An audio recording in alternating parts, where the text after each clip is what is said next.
जय हिंद दोस्तों। हर साल एक रिपोर्ट पब्लिश होती है सिप्री के द्वारा। SIPRI stands for Stockholm International Peace Research institute.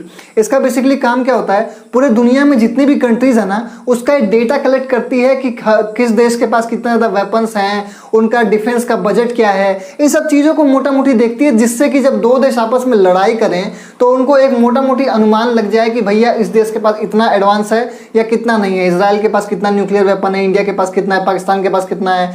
तो इससे क्या होता है ना, फॉर एग्जांपल अभी इंडिया और पाकिस्तान में लड़ाई हो गई तो ये जो डेटा निकालती है बहुत काफ़ी सटीक, मतलब अच्छा खासा एनालिसिस करके निकालती है। तो इससे दोनों देशों को आपस में मालूम पड़ जाएगी, हाँ इनके पास इतना न्यूक्लियर वेपन है, हमारे पास इतना है, इनके पास इतनी सबमरीन है, हमारे पास इतनी है। तो एक तरह से मोटा मोटी डिफेंस बजट हमारा कितना है, उनका कितना है, सब चीज़ों को आपस में मालूम पड़ जाएगा। तो इससे काफ़ी मदद मिलती है।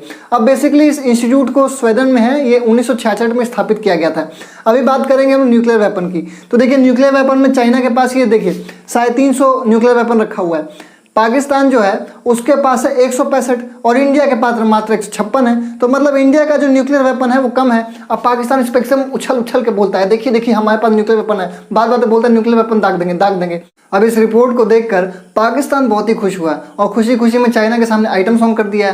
पाकिस्तान बदनाम हुई, डार्लिंग तेरे लिए, एकदम पूरा खड़का दिया अच्छे से। अब उसके बाद क्या हुआ भाई साहब, ये खुशी खुशी में ना कई सारे कमेंट चौचिया दिया। क्या चौचिया है, बोलता है कि फ्रांस में न्यूक्लियर बम दाग देंगे। ए भाई साहब, ए चाचा, ए भरोसे चाचा, इधर देखिए, फ्रांस आपसे टेक्नोलॉजी में आगे है, आपसे मिसाइल में आगे है, आपसे पैसा में आगे है, आपसे हर चीज़ में आगे है। यहाँ तक कि आपके जो भी एयरक्राफ्ट्स वगैरह हैं उसका मेंटेनेंस भी फ्रांस करता है।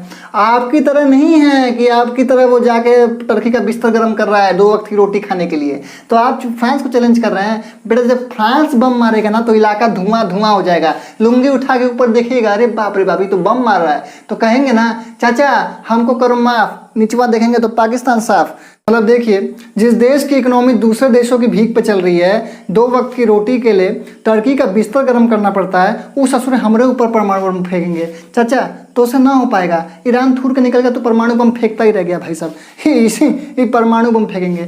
आप ये देख रहे हैं अगर कि आपके पास 165 है, हमारे पास 156 है, तो आप ये परमाणु बम फेंक देंगे, तो ये आपकी बहुत ही बड़ी गलती है। आप ये देखिए नक्शे में आपका कितना बड़ा एरिया है, ये है पाकिस्तान। बलूचिस्तान को हटा दिया जाए तो पाकिस्तान कितना बड़ा है, कितना हमको लगेगा न्यूक्लियर वेपन्स को ख़त्म करने में। तो ये सब नहीं समझेंगे, ये सब बस अपना हाँ न्यूक्लियर बम ज़्यादा है, ठोक देंगे ठोक देंगे। अब बात न्यूक्लियर वेपन की हो ही रही है तो ये समझते हैं कि न्यूक्लियर वेपन काम कैसे करता है। देखिए जो न्यूक्लियर बम है ना, यानी कि परमाणु बम, ये कुछ नहीं है, ये एक तरह का प्रदूषण है। प्रदूषण का मतलब समझिए, फॉर एग्जांपल यहाँ पे किसी रेंज में यहाँ पे बम गिरा दिया, ठीक है, परमाणु बम गिरा दिया, तो इसका जो रेंज है ना 10, 15, 20 किलोमीटर में, यहाँ पे high amount of gamma radiation और एक्स रेज ये बहुत तेज़ी से उत्पन्न होते हैं, बहुत हाई अमाउंट ऑफ एनर्जी उत्पन्न होती है।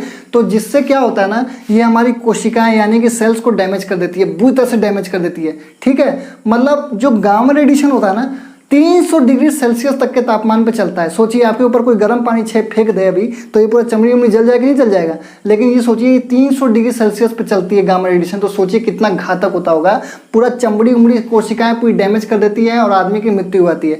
तो बहुत ही खतरनाक है। तो ये धीमे धीमे से हवा ज़्यादा तेज चल रही है तो ये और ज़्यादा फैलती है, 30-40 किलोमीटर तक फैल जाती है। तो ये रेडिएशन इतना खतरनाक होता है ना कि आपके खाने में भी, खाना वाना में भी जाके मिक्स होता है, आप वो खाना खा लेंगे तो मर जाएंगे। तो ये इतना खतरनाक होता है। आप समझते हैं न्यूक्लियर वेपन काम कैसे करता है। तो देखिए जो न्यूक्लियर वेपन होता है ना, ये बेसिकली न्यूक्लियर फिशन पे काम करता है। न्यूक्लियर फिशन 2 शब्दों से मिलकर बना है, न्यूक्लियर और फिशन। न्यूक्लियर का मतलब न्यूक्लियस और फिशन का मतलब टूटना। मतलब जब एक न्यूक्लियस अपने आप को तोड़ता है 2 हिस्सों में तो हाई अमाउंट ऑफ एनर्जी उत्पन्न होती है और उसी को मतलब गामा रेडिएशन के फॉर्म में उत्पन्न होती है, एक्सरेज के फॉर्म में उत्पन्न होती है। तो इसी रेडिएशन को, इसी हाई अमाउंट ऑफ एनर्जी को की प्रोसेस को हम लोग पूरा कहते हैं न्यूक्लियर फिशन।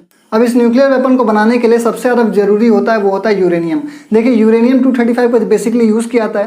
पहले के ज़माने में हम लोग TNT भी यूज़ करते थे, अभी तो हम यूरेनियम या फिर प्लूटोनियम भी यूज़ कर लेते हैं। तो बेसिकली यूरेनियम आपस में जो न्यूक्लियस है वो भड़कता है, तो इतना तेज़ी से न्यूक्लियस आपस में भड़कता है ना, टूटता है एक तेज़ी से, कि मतलब बहुत हाई अमाउंट ऑफ एनर्जी उत्पन्न करता है। कितना एनर्जी, सोचिए कि 1 किलो यूरेनियम से आप इतना एनर्जी बना सकते हैं जितना 1 ट्रक भर के आप कोयले से एनर्जी बनाते हैं, तो इतना होता है। लेकिन ये खतरनाक इतना इसलिए होता है, इसको आप इस बात समझिए, जब USA में मैनहट्टन प्रोजेक्ट के दौरान जब हिरोशिमा और नागासाकी पे ये परमाणु बम पहली बार गिराया गया था, उसके बाद फिर गिराया भी नहीं गया।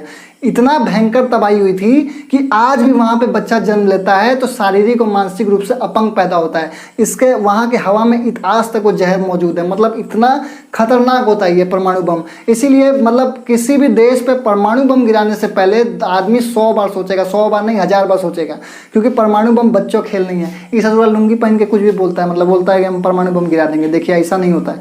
तो देखिए आज के वीडियो में तो हम लोग समझ लिए, इसके अगले वीडियो में आपको बताऊंगा कि इंडिया में जो परमाणु बम कितने संघर्ष से बना है और एक एक बात एकदम फैक्ट्स और डेटा के साथ बताया जाएगा। तो आई होप आपको समझ में आ गया होगा कि न्यूक्लियर वेपन क्या होता है, कैसे काम करता है। और सिप्री की जो रिपोर्ट है जिसमें बताया जा रहा है कि पाकिस्तान के जो न्यूक्लियर बम है वो इंडिया से ज़्यादा हैं, इससे कोई घबराने की बात नहीं है, क्योंकि ऊँट कितना भी ज़्यादा मूत ले रेगिस्तान में बाढ़ नहीं ला सकता। और वैसे ही पाकिस्तान के लिए एक शेर अर्ज है, कोहनी पर टिके हुए लोग, टुकड़ों में बिके हुए लोग, करते हैं बरगद की बातें ये गमलों में उगे हुए लोग। सोचिए। तो इनका तो बातें छोड़ दीजिए, मतलब इनका बात तो घोड़ा के पा देख के है।